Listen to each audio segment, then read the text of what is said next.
नमस्कार,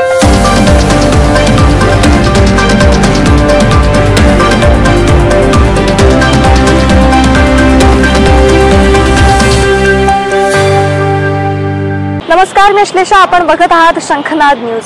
सध्या झपाट्याने बदलत असलेल्या तंत्रज्ञान आणि या विज्ञानाच्या विकासासोबतच आपल्याला आपले विचार समृद्ध करणं देखील तितकंच गरजेचं आहे. आणि आजच्या काळात विचार समृद्ध करण्यासाठी गरज पडते ती पुस्तकांची. आणि हीच पुस्तकांची खास मेजवानी आता नागपुरात आली आहे, नागपूर बुक फेस्टिवल. चला तर बघूया काय आहे या नागपूर बुक फेस्टिवल मध्ये. ज्ञान आणि तंत्रज्ञानाच्या झपाट्याने बदलणाऱ्या जगात समृद्ध विचारांचे महत्त्व अनमोल आहे. आणि या विचारांचे मूळ स्रोत म्हणजे पुस्तके. याच विचारांना चालना देण्यासाठी national book trust India, Maharashtra शासन आणि झिरो माइल यूथ फाउंडेशनच्या संयुक्त विद्यमाने आयोजित नागपूर पुस्तक महोत्सवाचे उद्घाटन थाटात झाले. जसं की आपण बघितलं, नागपुरातील रेशीमबाग मैदानावर भव्य दिव्य असा नागपूर बुक फेस्टिवल इथे अरेंज करण्यात आला आहे. आणि आपल्यासोबत काही शाळकरी विद्यार्थिनी आपण त्यांच्याकडनं जाणून घेऊयात. कसं वाटतंय तुम्हाला की हा नागपूरमधला नागपूर बुक फेस्टिवल इथे अरेंज करण्यात आला, तुम्हाला काय वाटतं? सर्वात पहिले माझा नमस्कार. माझं नाव अनुष्का नितीन यावलकर आहे. PMC हायस्कूलमधून मी आली आहे. आणि जेव्हा मी इथे आली ना, तेव्हा मला असं वाटलं नव्हतं की एकदम एवढे पुस्तक मला पाहायला मिळेल. पण जेव्हा मी एक एक बुक हातात घेऊन बघितली तेव्हा मला कळलं की नाही, काहीतरी याच्यात आहे बा. म्हणून आपल्या पुढच्या लाईफसाठी डॉक्टर बाबासाहेब आंबेडकर, इंदिरा गांधी यासारखे पुस्तक वाचून खरंच वाटलं की नाही, की आपण पुढे काहीतरी असं यांच्यासारखं प्रेरणादायी घेऊन आपण काहीतरी बनलं वगैरे पाहिजे. म्हणून या महोत्सवाला नागपुरातील शाळकरी मुलांचा उत्तम प्रतिसाद मिळत असून युवा पिढीचा वाचन संस्कृतीकडे वाढलेला असलेला कल हा स्पष्टपणे दिसून येत आहे. आता आपल्या सोबत आहेत राजाराम सीताराम दीक्षित वाचनालयाचे ग्रंथपाल. आपण त्यांच्याकडनं जाणून घेऊया. सर, काय सांगाल तुम्ही राजाराम सीताराम वाचनालयाबद्दल? इतकं जुनं वाचनालय आहे आणि या प्रदर्शनात आल्यावर कसं वाटतंय? आपलं ग्रंथालय 1969 मध्ये स्थापन झालेलं आहे. त्याची सांस्कृतिक, बौद्धिक, वैचारिक क्षेत्रातील गौरवशाली परंपरा आहे. या वाचनांची पिढ्यानपिढ्या लोकांनी माहिती घेतलेली आहे. त्यांच्या पिढ्या घडल्यात या वाचनालयांनी. याच्यामध्ये सत्याग्रही, समाजसुधारक यांच्या बैठकी झालेल्या आहेत.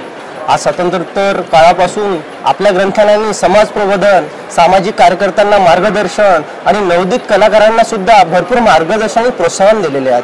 या वाचनालयामध्ये लोकमान्य टिळक, महात्मा गांधी, सुभाषचंद्र बोस, सावरकर, यशवंतराव चव्हाण असे मोठे मोठे व्यक्तिमत्व, गोळकर गुरुजी, जयंत नारळीकर, नासी फडके, वि.स. खांडेकर असे महान दिग्गज लोकांनी भेट दिलेली आहे. आपले ग्रंथालय हे आज पण नवयुवकांना प्रोत्साहन करत आहेत. नवयुवकांना संपूर्ण ग्रंथालयाची माहिती देत आहेत. आपल्याकडे आज ग्रंथालयामध्ये 1.5 लाखापर्यंत पुस्तकं आहेत. दुर्मिळ आणि दोन्ही ग्रंथांचा संग्रह आहे. अशा प्रकारे आपले ग्रंथालय आज पण नवयुवकांना मार्गदर्शन करत आहे. आता आपल्या सोबत आहेत राजाराम सीताराम दीक्षित वाचनालयाचे सगळ्यात जुने सदस्य. आपण त्यांच्याकडनं जाणून घेऊया. सर, काय सांगाल तुमच्या वाचनालयाच्या अनुभवाबद्दल? राजाराम सीताराम दीक्षित वाचनालय म्हणजे जुन्या ग्रंथसंपदेचं माहेरघर म्हटलं तरी चालतं. दुसरं महत्त्वाचं असं आहे की राजाराम सीताराम दीक्षित वाचनालयामध्ये ज्या पद्धतीने 1900 म्हणजे मी पाहिलेली अंक सांगतो की 1932 पासूनची अनुष्टुप, सत्यकथा, त्याच्यानंतर मराठवाडा संग्राम परिषदेच्या वेळेसची जी पुस्तकं मासिकं होती ती पुस्तकं अजूनही चांगल्यात चांगली जतन जर कुठे करून ठेवली असतील तर ते राजाराम सीताराम दीक्षित वाचनालयामध्ये आहे. म्हणजे युवा पिढीला नेमकं काय हवं आहे त्या अनुषंगानं देखील राजाराम सीताराम दीक्षित वाचनालयाने अनेक पुस्तकं संग्रहित ठेवलेली आहेत. परंतु त्याचा जो उपभोग घेण्याची पद्धत आहे ती प्रत्येकाची वेगवेगळ्या पद्धतीची आहे. म्हणजे आजकाल पद्धतच अशी झालेली आहे की वाचन, लेखन, गप्पा गोष्टी सारं काही संपलं आहे आणि ढापणं लावून आमचं घोडं फक्त TV पुढे जुंपलं आहे. या परिस्थितीमध्ये सध्याची युवा पिढी आहे. परंतु राजाराम सीताराम दीक्षित वाचनालयाने म्हणजे ज्यावेळेला या वाचनालयाची 100-125 वर्षी काही पूर्ण झाली त्यावेळेला माननीय मुख्यमंत्री त्यावेळेसचे मनोहर जोशी यांच्या हस्ते त्या वाचनालयाचा नव्या नूतनीकरणाचं उद्घाटन झालेलं होतं.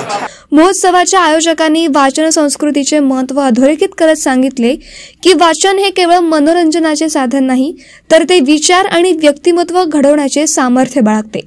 लहानपणी वाचलेली पुस्तके विचारांवर आणि मनावर सखोल परिणाम करतात, ज्यामुळे व्यक्तीच्या जीवनावर आणि विचारांवर सकारात्मक प्रभाव पडतो. वाचनातूनच ज्ञान आणि तंत्रज्ञानाचा विकास अधिक वेगाने प्रवाहित होतो. नव्या पिढीपर्यंत वाचन संस्कृतीची ही ज्योत पोहोचवणे हेच या आयोजनाचे मुख्य उद्दिष्ट आहे. नागपूर बुक फेस्टिवलमध्ये आता आपल्यासोबत आहेत काही वाचनकर्ता, आपण त्यांच्याकडनं जाणून घेऊया काय तुमचा अनुभव आहे इथला, आणि तुम्ही इतक्या वर्षापासून अशा बरेच एक्झिबिशन्सला येत आहात, तर काय सांगाल? अनेक एक्झिबिशन पाहिलेत, पण वाचन संस्कृती लोप पावत चाललेली आहे असं जी ओरड होते, पण ती अनेक ठिकाणी वाचकांनी मात्र ती खोटी ठरवलेली आहे. जसं आपण अनेक साहित्य संमेलनाच्या ठिकाणी पण बघतोय की वाचकांची जी गर्दी असते ती असतेच, आणि इथे पण आता तर माझा दुसरा दिवस आहे, पण छान खूप मजा वाटली की अगदी हरकून जात. अगदी 10:30 वाजता आम्ही आलो आणि आता 3:30 वाजता आहे आणि आम्ही सगळे हरकून गेलेलो आहोत, आणि अजून आमचा फक्त अर्धा भाग झालेला आहे. आणि छान सगळ्या प्रकाशकांनी खूप छान प्रमाणे, आणि त्यातली त्यात एक महत्त्वाची गोष्ट म्हणजे असं झालं की प्रत्येक प्रकाशकांनी एक वाचकांशी संवाद साधायला एक खास व्यक्ती ठेवलेली आहेत की त्यांची आवड निवड लक्षात घेऊन त्यांना त्या प्रकारची पुस्तक काढून देण्याच्या दृष्टीने, आणि छान, आणि सगळ्यांना सवलतीच्या दृष्टीने पण त्यात पण त्यांनी खूप छान एक प्रयत्न केलेला आहे. त्याच्यामुळे खूप छान वाटलं आणि खूप मस्त खरेदी होत आहे आणि अजून खरेदी होईल अशी आशा करतो. नक्कीच. सर, तुम्ही काय सांगाल, सध्या आता तरुण पिढी वाचनापासून जरा वंचित होत चालली आहे. सध्या मोबाईल म्हणा, AI मुळे म्हणा, पुस्तकांचं वाचन फार कमी झालंय, तर या प्रदर्शनीच्या माध्यमातून युवा पिढी याकडे वळत आहे का, असं वाटतं का तुम्हाला? युवा पिढी वळण्यासाठीच हा एक नागपूरकरांनी आयोजित केलेला हा सगळा एक काय म्हणू आपण त्याला, हे आहे फेस्टिवल आहे, बुक फेस्टिवल आहे. आणि यामध्ये आज मला भरपूर शाळांची मुलं आणि त्यांचे शिक्षक या ठिकाणी दिसलेले आहे, आणि या अशा माध्यमातूनच मुलांच्या हातापर्यंत पुस्तक पोहोचवण्याचं जे काम होत आहे त्यातून युवा पिढी वाचनाकडे पुन्हा वळेल असा आशावाद व्यक्त करायला काही मला आवडेल, असा आशावाद मला जाणवतो. नागपूरमध्ये सुरू असलेल्या या भव्य बुक फेस्टिवलमध्ये केवळ नागपूरच नाही तर महाराष्ट्रातली मोठमोठे प्रकाशन संस्थांचे स्टॉल लागले आहेत. इथे बायोग्राफी, धार्मिक ग्रंथ, काव्यसंग्रह, इंग्रजी साहित्य अशा प्रत्येक ज्ञानशाखेतील पुस्तके उपलब्ध आहे. या स्टॉलवर विद्यार्थी आणि वाचक मोठ्या उत्साहाने पुस्तके चाळताना आणि खरेदी करताना दिसत आहेत. नागपूर बुक फेस्टिवल मार्फत युवकांसाठी एक विशेष पुस्तकांची मेजवानी इथे देत आहे, तर काय सांगाल याबद्दल? नाही, खरं तर अशा प्रकारचं आयोजन केल्यामुळे लोक वाचतील, वाचक वाढतील, कारण सध्याच्या या मोबाईलच्या युगामुळे वाचन तसं कमी झालेलं आहे. आणि बाकी सगळ्या जेवढे नागपूरचे एवढे युवक आहेत किंवा बाकी लोक, मी आवाहन करेन की तुम्ही सगळ्यांनी इथे या इतक्या सुंदर पद्धतीने हे पुस्तकाचं प्रदर्शन इथे आयोजित केलेलं आहे.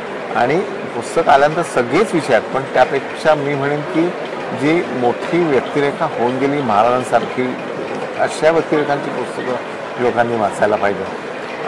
सर, आजकाल म्हणजे सोशल मीडिया म्हणा किंवा AI मुळे म्हणा वाचन कुठेतरी युवकांचं कमी होत चाललंय, तर या प्रदर्शनीच्या माध्यमातून युवा पिढीसाठी काय म्हणजे एक नवा वाचक वर्ग येऊ शकतो का?